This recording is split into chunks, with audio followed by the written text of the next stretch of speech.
আসসালামু আলাইকুম ওরহমতুল্লাহি ওয়াবারাকাতুহু। কেমন আছেন সবাই? আশা করি ভালো আছেন। আলহামদুলিল্লাহ আমিও ভালো আছি। অনার্স ফার্স্ট ইয়ারের গুরুত্বপূর্ণ একটি পেপার ইংলিশ রিডিং স্কিল। এর shall I compare the to summer's day এটি ইম্পর্টেন্ট একটি কবিতা। এটা ইন্ট্রোডাকশন পোয়েট্রিতেও আছে। আপনি ইন্ট্রোডাকশন পোয়েট্রিও জন্য খুবই উপযোগী। চলুন আমরা দেখি। Sonnet 18 shall I compare the to summer's day. আজকে কবিতাটা পড়া হবে এবং ইনশাআল্লাহ এর পরবর্তীতে প্রশ্ন নিয়ে আলোচনা করা হবে। Sonnet 18 Shall I Compare the Two Summer's Day by William Shakespeare. Shall I compare the two summer's day? আমি কি তোমাকে একটি গ্রীষ্মের দিনের সাথে তুলনা করব? এখানে শেক্সপিয়ার কম্পেয়ার বা তুলনা করছে তার বন্ধুর সৌন্দর্যকে। আমি এখানে ব্যাখ্যা করে দিয়েছি। দেখুন খেয়াল করুন, কবি ভাবছেন যে তার বন্ধুর সৌন্দর্যকে একটি চমৎকার গ্রীষ্মের দিনের সাথে তুলনা করা যায় কিনা। শেক্সপিয়ার দেশে গ্রীষ্মকালে খুব মনোরম ও কাঙ্ক্ষিত। The what more lovely and more temperature. তুমি আরো বেশি সুন্দর এবং আরো বেশি শান্ত ও স্নিগ্ধ। কবি নিজেই উত্তর দিচ্ছে যে তার বন্ধু গ্রীষ্মের দিনের চেয়ে অনেক বেশি সুন্দর এবং তার স্বভাব অনেক বেশি কোমল ও নিয়ন্ত্রিত। Raw winds do shake the darling birds of May. রুক্ষ বাতাস মে মাসের প্রিয় ফুলের কুড়িগুলোকে ছড়িয়ে দেয়। গ্রীষ্মদিন ঝোড়ো বাতাস এসে মে মাসের সুন্দর ফুলের কুড়িগুলোকে নষ্ট করে দেয়। অর্থাৎ প্রকৃত সৌন্দর্য নিখুঁত হয়। And summer's leisure to hate all too short are dead. গ্রীষ্মের স্থিতিকাল খুব অল্প সময়ের জন্যই হয়। গ্রীষ্ম খুব দ্রুত শেষ হয়ে যায় এবং মেয়াদকৃত প্রকৃতির নিয়মে খুবই সংক্ষিপ্ত। Sometime to hot the eye of heaven shine. মাঝে মাঝে আকাশের চোখ বা সূর্য বড্ড বেশি উত্তাপ দেয়।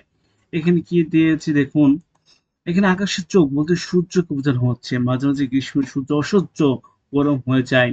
And often his gold complexion to demand. এবং প্রায়শই তার সোনালী গায়ের রং মেঘে মলিন হয়ে যায়। মেঘ এসে সোনালী সূর্য আলো ঢেকে দেয় এবং যার ফলে সৌন্দর্য সুন্দর দিনটা অন্ধকার দেখায়। And every fair from to fair something and declines. আর এইভাবেই প্রতিটি সুন্দর বস্তু একসময় তার সৌন্দর্য হারায়। পৃথিবীর নিয়ম একটাই, যেখানে সুন্দর জিনিস সময়ের সাথে সাথে আকর্ষণীয় সৌন্দর্যকে হারিয়ে ফেলে। But the chance of nature challenging the course ইউথিমেট দুর্ঘটনাবশত কিংবা প্রকৃতির স্বভাব পরিবর্তনের নিয়মে তার অলঙ্কার অলঙ্কারহীন হয়ে পড়ে। ছোট ব্যাখ্যা, এখানে আকস্মিক বিপর্যয় অথবা বয়সের নিয়মের প্রকৃতির সব রূপ লাবণ্য একসাথে ক্ষয়প্রাপ্ত হয়। But the internal summer to shall not fade. কিন্তু কিন্তু তোমার ভিতরে সে চিরন্তন গ্রীষ্মের সৌন্দর্য কখনো মলিন হবে না। কবি তার বন্ধুকে বলেছেন, পবিত্র গ্রীষ্ম শেষ হয়ে গেলেও বন্ধুর মনের রূপের যে উজ্জ্বলতা তা কখনো শেষ হবে না।